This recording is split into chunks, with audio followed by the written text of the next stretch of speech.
The chill October air bit at my exposed skin as I stood on the curb, watching the taxi pull away. Chicago. I'd always dreamed of living here, and now, at 43, I finally had. A new job, a beautiful apartment overlooking Lake Michigan, and my wife, Bronte, by my side. Or so I thought. I'm an IT specialist, or at least I was an IT specialist. The company I worked for back in Philadelphia, a soul-crushing corporate behemoth, had offered me a promotion I couldn't refuse. Lead architect for a new cybersecurity division. It meant a significant pay raise and a chance to finally do something meaningful. Bronte, my wife of 15 years, had been ecstatic. "This is it, Emilian," she'd said, her eyes shining. "This is our chance to finally live the life we've always wanted." Marriage hadn't been perfect. There were stretches of quiet resentment, unspoken needs, and the occasional explosive argument. But underneath it all, I believed there was love. A deep, abiding affection built on years of shared experiences, inside jokes, and a mutual commitment to weathering life's storms.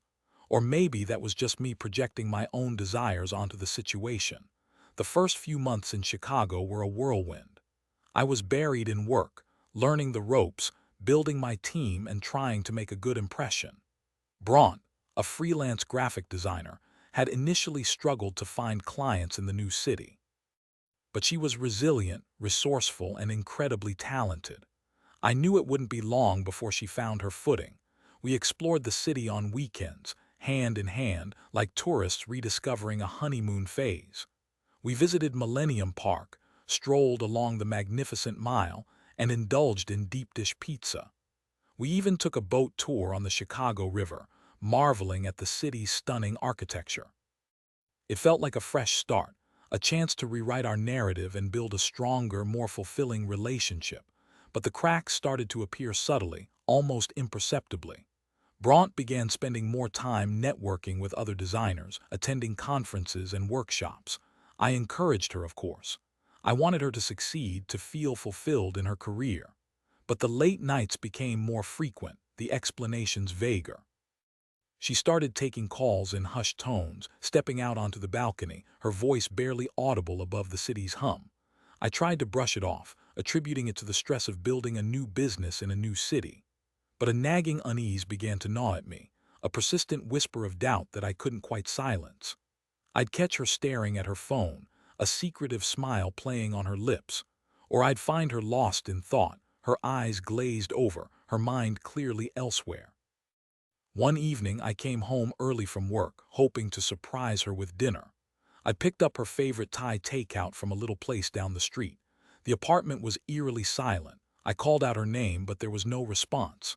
I found her purse on the kitchen counter, her keys still inside. I assumed she'd just run out for a quick errand. I set the takeout containers on the table and waited. And waited. An hour passed, then two. The food grew cold and my anxiety began to escalate. I tried calling her cell phone, but it went straight to voicemail. I sent her a text message, but it remained unread. Where could she be? It wasn't like her to disappear without a word. I tried to rationalize it. Maybe she'd gotten caught up in a meeting.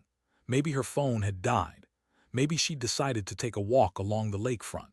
But the rationalizations felt hollow, flimsy attempts to mask the growing dread that was tightening its grip on my chest. I paced the apartment, my mind racing, imagining all sorts of worst-case scenarios. Had she been in an accident? Had she been mugged?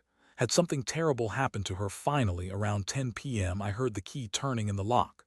Relief washed over me, so potent it almost made me weak, but it was quickly replaced by a wave of anger. "Where have you been?" I demanded, my voice sharper than I intended. Bronte walked in, her cheeks flushed, her hair slightly disheveled. I was out with friends," she stammered, avoiding my gaze. "Out with friends.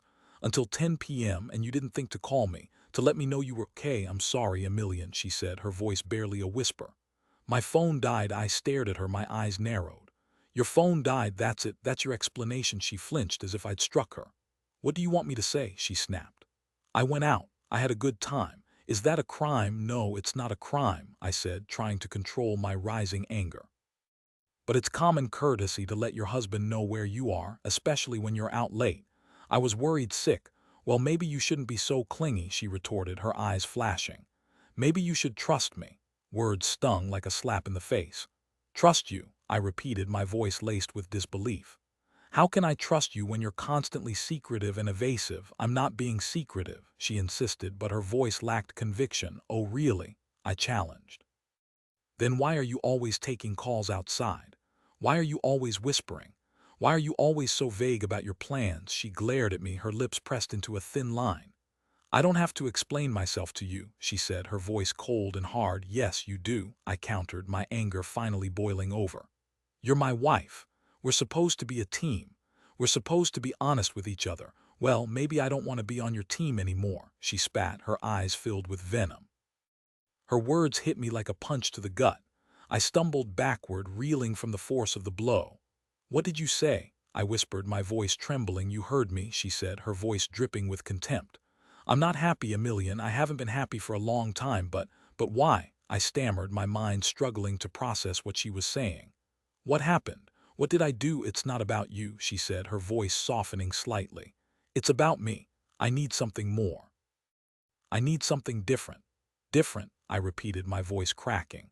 What more could you possibly want? I gave you everything. I moved to a new city for you. I supported you. I loved you.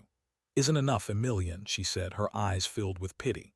Sometimes it's just not enough. I stared at her, my heart shattering into a million pieces.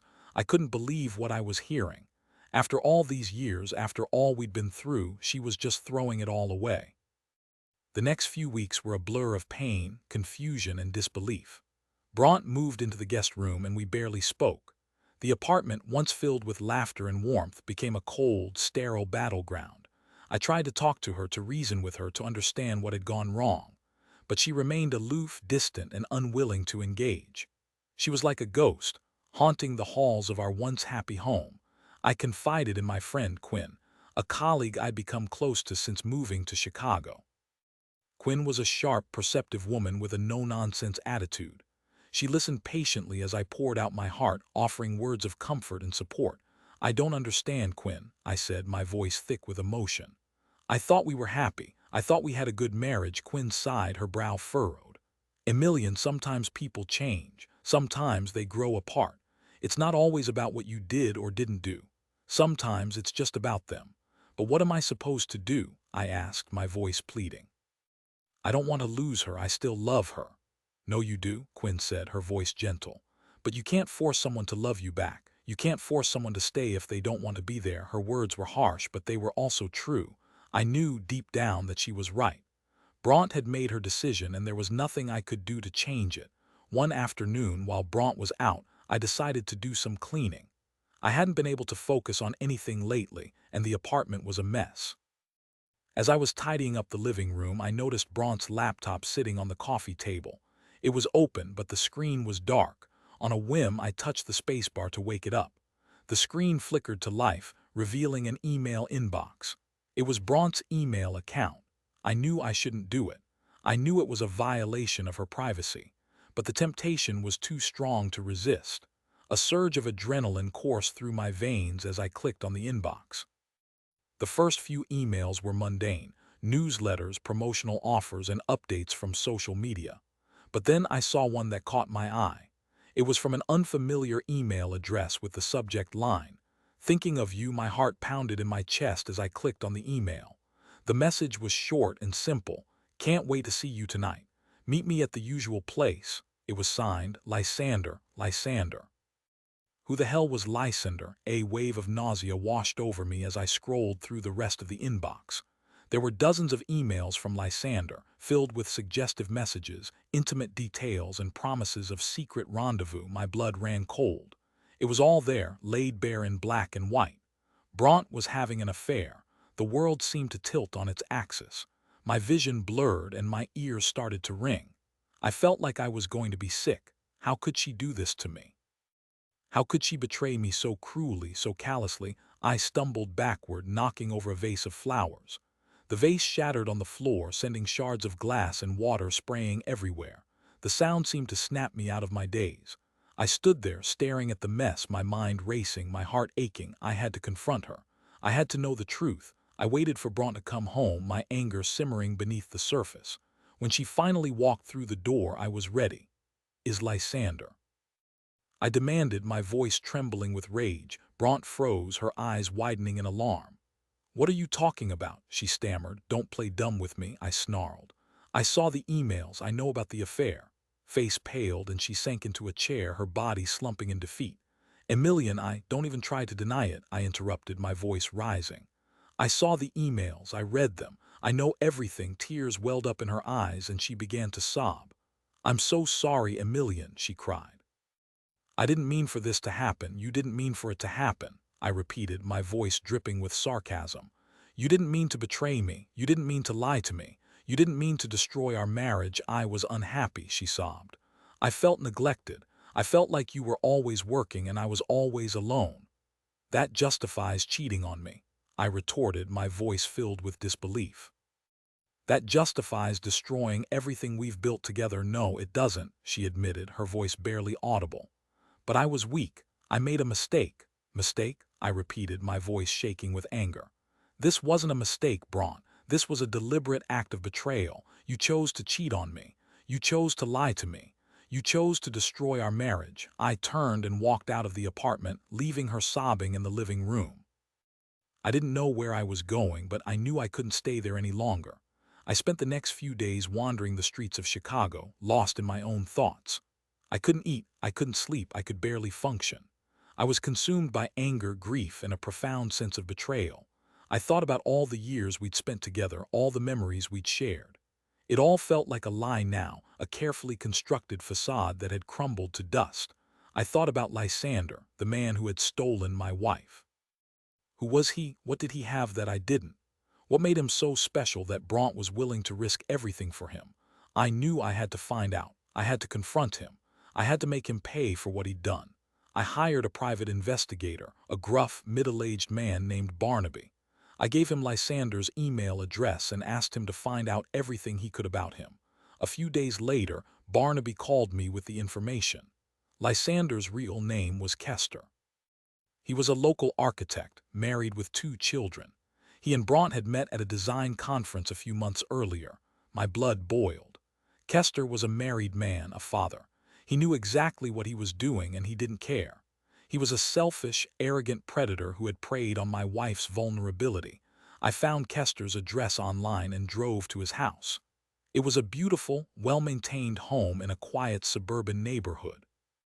The kind of house you build with your family, the kind of life he was jeopardizing. The hypocrisy was astounding. I parked my car down the street and waited. I didn't know what I was going to do, but I knew I had to see him. I had to look him in the eye and tell him what I thought of him. After what felt like an eternity, Kester emerged from the house, dressed in a suit and tie. He walked to his car, a sleek, expensive sports car, and got in. I started my car and followed him. He drove to a downtown office building and parked in the garage. I parked my car nearby and followed him inside. He took the elevator to the 10th floor and walked into an office suite. I waited outside the office, my heart pounding in my chest. I rehearsed what I was going to say, but the words kept getting stuck in my throat. Finally, I took a deep breath and walked into the office. The receptionist looked up in surprise. "I help you?" she asked. "I'm looking for Kester," I said, my voice barely above a whisper. The receptionist hesitated, then pointed to a door down the hall. "His office is that way," she said. I walked down the hall and stopped in front of Kester's office. I could hear him talking on the phone, his voice smooth and confident.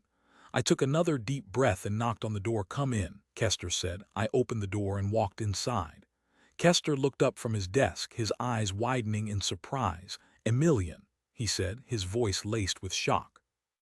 "What are you doing here?" "I came to talk to you," I said, my voice cold and hard. "About what?" he asked, his eyes darting nervously around the room. "About Bronte," I said, my voice dripping with venom. Kester's face paled. "I don't know what you're talking about," he stammered. "Don't lie to me," I snarled. "I know about the affair. I know everything." Kester stood up from his desk, his hands trembling. "Emilian, please," he begged. "Let's not do this here." "Why not?" I challenged. "Are you afraid someone will find out what a scumbag you are?" "I didn't mean for this to happen," he said, his voice pleading. It just happened, it just happened," I repeated, my voice filled with disbelief. "You seduced my wife, you lied to me, and you destroyed my marriage, and you're telling me it just happened?" "I'm sorry, Emilian," he said, his eyes filled with tears. "I truly am. Sorry isn't good enough," I said, my voice shaking with rage. "You've ruined my life." I turned and walked out of his office, leaving him standing there, speechless and ashamed. I knew that confronting Kester wouldn't solve anything. It wouldn't bring Bronte back. It wouldn't undo the pain and betrayal. But it felt good to finally stand up for myself, to finally hold him accountable for his actions. I returned to my apartment, feeling drained and exhausted. Bronte was gone. She'd packed her bags and left a note on the kitchen counter. The note was short and simple. "I'm sorry. I can't do this anymore. I'm leaving. Please don't try to find me." I stared at the note, my heart sinking. It was over. My marriage was over. My life was over. I spent the next few months in a state of numb despair. I went through the motions of living, but I felt like a ghost, detached from the world around me. I threw myself into my work, trying to distract myself from the pain. But it was no use. Everywhere I looked, I saw reminders of Bronte. Every song, every movie, every restaurant, every street corner reminded me of her. I considered moving back to Philadelphia, back to my old life. But I knew that wouldn't solve anything either. The pain would follow me wherever I went. One day, Quinn invited me to a concert. I hesitated at first, not wanting to socialize. But she insisted, saying that I needed to get out of the house and do something fun. I reluctantly agreed, figuring that anything was better than sitting alone in my apartment, wallowing in self-pity. The concert was held at a small, intimate venue in the heart of the city. The band was a local indie group that Quinn had discovered. I didn't know their music, but I was willing to give them a chance. As the band played, I found myself slowly starting to relax. The music was upbeat and energetic, and the crowd was enthusiastic. I even found myself tapping my foot along to the beat. During a break between sets, Quinn introduced me to some of her friends. They were all friendly and welcoming, and I found myself enjoying their company. One of Quinn's friends, a woman named Genevieve, caught my eye. She was a vibrant, intelligent woman with a quick wit and a warm smile. We struck up a conversation, and I found myself drawn to her easygoing nature. We talked for hours about everything and nothing. We talked about our jobs, our hobbies, our families, and our dreams. I found myself laughing for the first time in months. As the evening drew to a close, Genevieve turned to me and said, "You know, Emilian, you're a really nice guy. You deserve to be happy." Words touched me deeply. It was like she could see through my pain and recognize the good person that was still buried inside. "Thank you, Genevieve," I said, my voice filled with gratitude. "That means a lot to me." We exchanged phone numbers, and I promised to call her soon. As I walked home that night, I felt a glimmer of hope for the first time in a long time.